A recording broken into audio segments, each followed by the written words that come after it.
Nós vamos fazer contato com o professor Wagner Ribeiro, que é do Departamento de Geografia da Universidade de São Paulo e do Programa de Pós-Graduação em Ciência Ambiental. Professor Wagner, bom dia.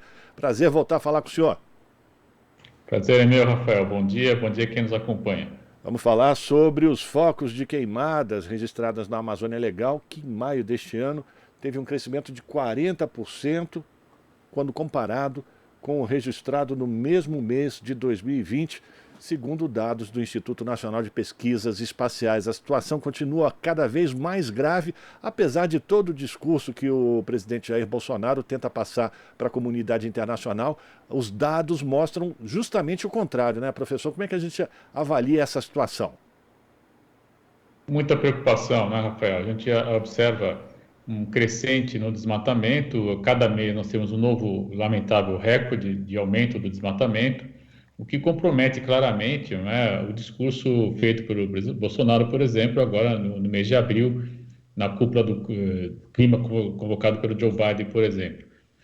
O prejuízo para a sociedade brasileira é extraordinário. Nós sabemos que a perda da biodiversidade afeta claramente os serviços ambientais e ecossistêmicos, né?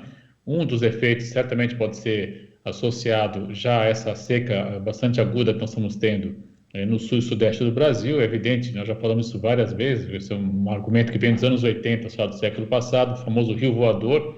Esse volume de água extraordinário que é produzido pela própria Amazônia, ele acaba sendo transportado, né, até a Cordilheira dos Andes, se volta à esquerda e chega até aqui o sul-sudeste. Nós estamos assistindo, inclusive, a diminuição das chuvas. É claro que há outros fatores associados, não é apenas esse, mas esse é um elemento que deve ser já lembrado e pode ser claramente, né, associado a esse problema do desmatamento elevado. A perda da biodiversidade também traz prejuízo no curto e médio prazo. Nós sabemos que o Brasil poderia fornecer aí insumos, fontes de energia, novas fontes de alimento, enfim, novos remédios, né?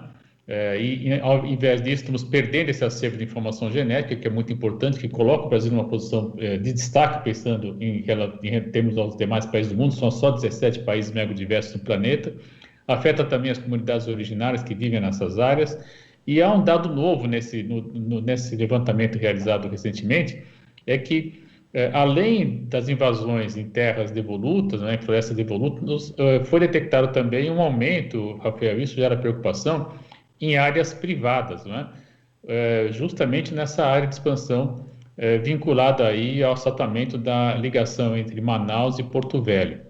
Então, isso traz muita preocupação, porque nós estamos falando de uma das áreas mais bem preservadas da Amazônia brasileira, e o foco que está sendo gerado lá, os focos, na verdade, que estão sendo identificados lá, podem confirmar aquilo que nós já sabemos, que uma estrada ela é, de verdade, uma fonte de ingresso, né, de atividades produtivas que acaba, de certa maneira, agravando o desmatamento. Então, tudo isso já foi pensado, já foi dito, né, já foi discutido, mas nada disso é levado em conta, infelizmente, pelos gestores atuais. A gente assiste, então, a cada mês, um recorde de desmatamento, lamentavelmente, afetando aí as comunidades locais, mas, insisto, também o resto do país, porque nós temos aí serviços ambientais e ecossistemas que não são fornecidos, e um agravante, né? Nós estamos ainda começando o período de queimada, né, Rafael? Isso também é algo que está trazendo muita inquietação.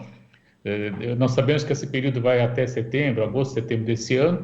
Se já está assim em maio, como estará quando chegarmos em agosto e setembro, por exemplo, né? Então, é de fato um cenário muito preocupante e que, lamentavelmente, nós não vemos aí ações do governo para coibir, para combater esse tipo de desmatamento, infelizmente. Além de não coibir, não combater, o governo ainda de uma certa maneira estimula. Vamos lembrar do projeto, né, do licenciamento ambiental. Sempre lembro do Ricardo Salles falando de passar a boiada, aproveitar esse momento, o que deve agravar em muito essa situação, não, professor? Sem dúvida, veja, nós temos o projeto de flexibilização do licenciamento ambiental, tem também a famosa PL da grilagem, né, que estava em discussão ontem na Câmara, não sei, não pude acompanhar, não sei se foi votado ou não, que, entre outras questões, ela flexibiliza a fiscalização, né, até 6 módulos rurais. O proprietário declara simplesmente que não está desmatando e não vai ser fiscalizado, o que é algo realmente muito preocupante. Nós sabemos que o módulo rural ele varia de acordo com o ecossistema, né, que ele está localizado. No caso da Amazônia, é de fato uma área muito expressiva, muito grande, Isso tudo está sendo aí associado, né? Olha que coisa curiosa, né? A diminuição de funcionários do INCA, de funcionários do ICMBio, do IBAMA, enfim. Isso mostra que o passar a boiada, né, ele está sendo muito bem conduzido, eu diria, infelizmente, né?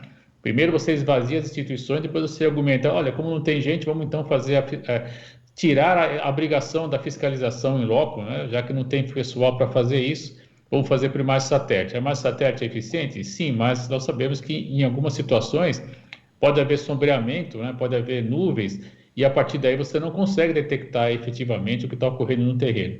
E tem outra questão mais séria ainda, né? Quando você tem conflito, só a visita do técnico no local, e eu sou geógrafo, falo isso com muita tranquilidade, nós sabemos a importância da visita técnica do trabalho de campo, você vai conseguir detectar, Rafael, por exemplo, quem chegou primeiro na Terra, e teria direito, então, à propriedade, à posse da terra. São questões que tudo isso tem que ser entendido, né, nesse bojo, nesse contexto amplo que o passar a boiada também foi sintetizado pelo ministro, né, infelizmente, eu diria. E aí a gente acaba assistindo, então, esse conjunto todo refletindo indicadores lamentáveis de desmatamento e de queima da floresta do Brasil hoje. Apesar do pouco caso que o governo federal demonstra com essa questão, professor, a gente sabe que a comunidade internacional continua muito atenta ao que vem se passando aqui no Brasil com relação à preservação da floresta, aos cuidados ambientais. Diante desse quadro, o senhor acredita que toda aquela ajuda que foi prometida pelos países mais ricos do mundo, enfim, no sentido de preservar, ajudar o desenvolvimento sem destruir a floresta, ele vai ser cancelado enquanto o governo Bolsonaro continuar nesse diapasão de destruição?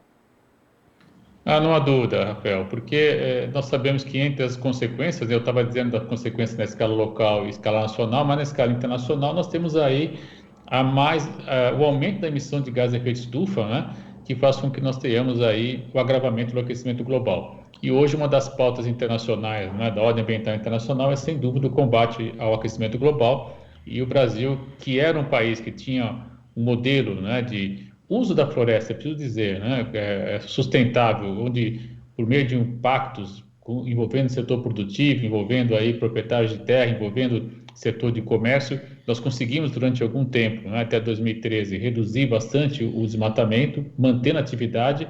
Isso tudo se perdeu, né, infelizmente, e especialmente nos últimos 2 anos e meio, enfim, a gente tem aí esse cenário bastante duro. E aí não há dúvida, não é, que a credibilidade do país cai por terra e, evidentemente, que o recurso que estaria destinado vai ser suspenso. Eu não tenho dúvida que, infelizmente, é o que vai ocorrer, com prejuízos ainda maior, né, para a população brasileira, em especial para quem vive nessas áreas que necessita de apoio para fazer com que a sua atividade ela ganhe algum tipo de sustentação econômica e financeira também, né? Nós sabemos que isso é possível. Já existem vários estudos, o professor Carlos Nobre tem coordenado trabalhos muito importantes nessa direção. Antes dele, a professora Berta Beck, a falecida professora Nelly Mello, enfim, não falta literatura, Rafael, de qualidade, produzida por brasileiros, que mostra que é possível, sim, manter a floresta em pé, apoiar as comunidades que lá vivem e, a partir daí, ter essa associação entre produção e serviços ambientais e ecossistêmicos. Então a gente fica aqui nessa torcida, que é o que nos resta, além de expor e denunciar tudo o que vem acontecendo, uma coisa que o senhor já ressaltou, não, professor, a possibilidade do país voltar a enfrentar um apagão elétrico em função da baixa capacidade acumulada nos reservatórios e essa situação, como o senhor também já apontou aqui, os rios flutuantes, né, os rios aéreos, podem ainda contribuir ainda mais para essa situação que pode agravar, lembrando mais uma vez, ainda com a situação da pandemia no Brasil, só falta agora a gente também não ter eletricidade, né, professor? Eu fico imaginando o risco que isso pode causar também em unidades de saúde, em hospitais que precisam da eletricidade para manter os seus pacientes cuidados. Muito bem lembrado, Rafael. Nós sabemos que o modelo de produção de energia no Brasil é basicamente pautado na hidrelétrica, né? Sem chuva não tem acúmulo de água, não tem acúmulo de água, você não tem geração de energia. Associado a isso, nós temos aí a pauta de privatização da Eletrobras, que pode tornar ainda mais difícil o cenário, né? E tem uma questão também associada à própria pandemia, né? Nós sabemos que uma das fontes de contaminação e de surgimento de contato com novos vírus, não surgimento dos vírus, mas do contato com os vírus, é justamente o desmatamento, que faz com que nós tenhamos a diminuição das áreas de circulação de espécies, enfim, que vivem nessas áreas, e aí o contato conosco, né, com a espécie humana, trazendo aí inclusive fontes, infelizmente, de novas contaminações, eventualmente novas pandemias. Então, você imagina o cenário, né? Menos energia, falta de água, aumento de risco de pandemia, e tudo isso é negligenciado pelo governo em plena conjuntura, né? Vamos falar de Copa América, falar de futebol, enfim, é assustador realmente o cenário. A gente às vezes tenta imaginar uma situação tão catastrófica, né? E eu confesso que não seria tão criativo para chegar num quadro como estamos hoje. É realmente muito preocupante, mas felizmente há resistência, há sim hoje mobilização. Tivemos uma manifestação importante alguns dias atrás, teremos outra em breve. Acredito que isso tudo vai ganhar força, vai ganhar peso, nós vamos conseguir virar esse jogo, sim. Vai ser difícil, é uma batalha dura, persistente, que tem que ser longa, inclusive, né? Mas teremos condições, sim, de virar esse quadro. Perfeito, com essa mensagem de esperança, a gente agradece aqui a participação do professor Wagner Ribeiro, que é professor do Departamento de Geografia da Universidade de São Paulo e também do Programa de Pós-Graduação em Ciência Ambiental. Professor Wagner, muito obrigado pela sua participação, um forte abraço, prazer voltar a falar com o senhor e até uma próxima oportunidade. E aí, de verdade, sempre fico torcendo, aliás, a gente vem falando isso já há mais de um ano, quase 2 anos, né, professor? De falar de coisas melhores, mas infelizmente são sempre ataques ao meio ambiente e à situação que a gente vive no país. Muito obrigado de qualquer maneira. Até a próxima, Rafael. Conversamos com o professor Wagner Ribeiro, aqui no Jornal Brasil Atual. Aqui você ouve as notícias que os outros não dão. Jornal Brasil Atual.